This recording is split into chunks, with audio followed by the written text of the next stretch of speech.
Grace and greetings, friends and colleagues, and to all who are committed to becoming beloved community. Thank you for the privilege of your time.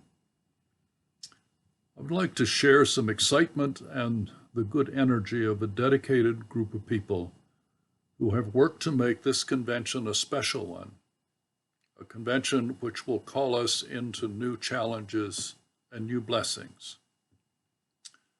The theme of our 52nd convention is Standing on Sacred Ground, and the focus is repudiation of the doctrine of discovery.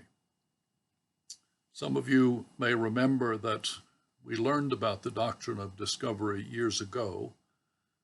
The National Episcopal Church, under presiding Bishop Catherine Jefferts Shorey, and our diocese, when Bishop Nettie was here, addressed the doctrine.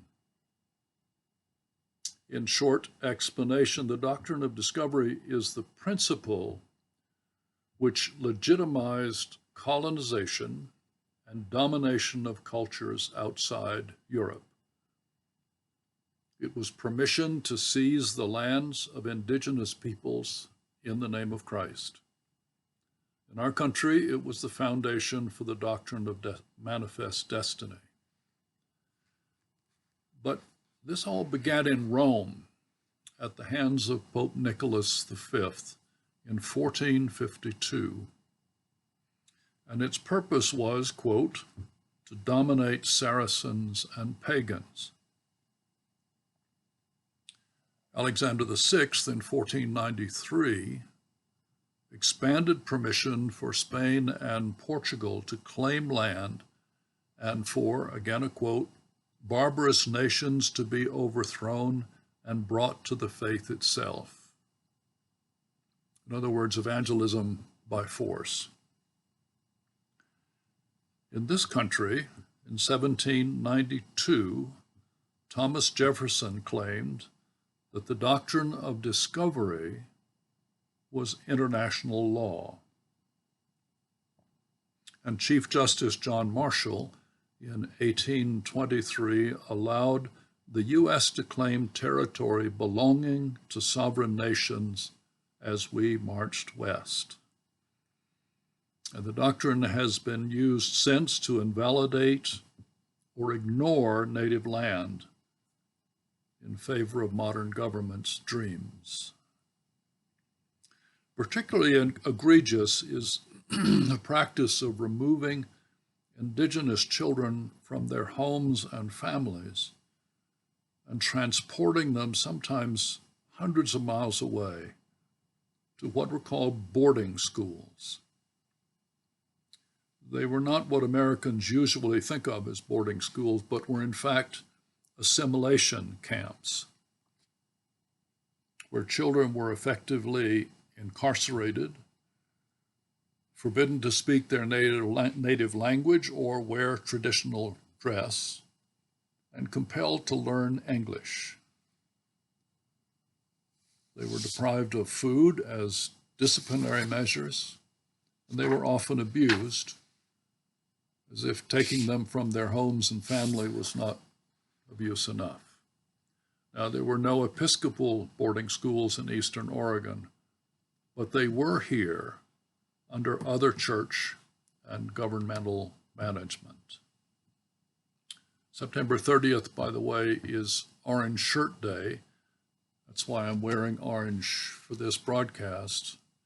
And Orange Shirt Day is specifically to remember and honor these children. Back to our diocese then. While we addressed the doctrine of discovery, we did little with it. Now, following Bishop Patrick's vision and the caretakers of the land partnership under Bobby Fossick, it is our time to address with some conviction the doctrine of discovery. It means education. It means listening. It means walking with our indigenous neighbors. And it begins with repudiating the doctrine by resolution in 2022. And I would add we're in good company. Presiding Bishop Michael Curry and the General Convention have repudiated the doctrine. The Archbishop of Canterbury, Justin Welby, and the Holy Father, Pope Francis, both traveled to Canada this year to apologize to the First Nation peoples for the Church's role in oppressing tribes and nations, and especially for damage done to the children. And our 80th General Convention, just adjourned, took a new step. The General Convention created the Episcopal Coalition for Racial Equity and Justice. It's a voluntary coalition of parishes, dioceses, and schools to study and support relief of racial inequality across the Church. And now at home, a working group has produced a resolution for us to go on record repudiating the doctrine of discovery and addressing its fallout. Charlotte Wells, Beth Spell, Barbara Reynolds Mayo, Amy Jane, Carly Nash, Bobby Fossick, Brosnan Spencer, Roman Heydrich, and I have had a hand in its composition. Let me just summarize briefly the 6 resolving clauses. First, this resolution repudiates the doctrine of discovery as opposed to the concept of imago Dei, that is, that we are all created in the image of God. That's the foundation for repudiation. Second, we acknowledge and lament our historic participation in oppression of local Native peoples. Third, we dedicate ourselves to work toward reconciliation and healing. Fourth, we commit to intentional relationships with Indigenous leaders and peoples. Fifth, we commit to faithfully steward land and habitat with Indigenous guidance. And finally, we ask the Bishop and Council to establish a permanent commission to continue the work of this resolution. So this is our time to take a stand, to make a statement, and to look ahead. I have 3 comments then about that work ahead and looking ahead. The first is a word about apologizing to Indigenous neighbors. Why is it necessary? A wise priest once counseled me. He said, "Roy, practice unconditional love, but conditional forgiveness." Conditional forgiveness. Why? Because there must be some acknowledgement of the behavior which broke the relationship in the first place. Makes sense. Confession before absolution, just like we have in our worship services. The breach of trust must be named.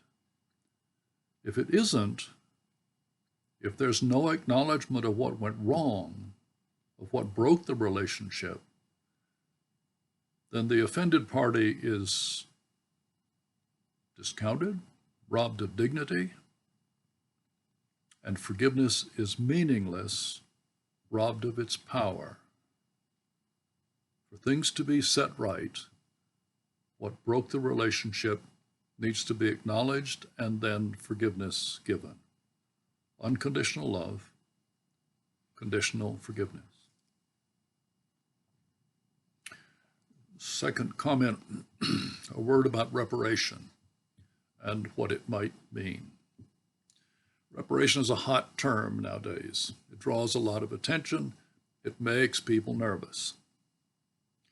But at its root, the word reparation means repair.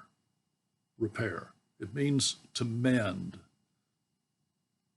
In our moment, it means to repair relationships with our indigenous neighbors, mend relationships. Bishop Sutton of Maryland at the General Convention, speaking to us, addressed reparations and what that means in their work to repair relationships with Black leadership in Baltimore and the Diocese of Maryland.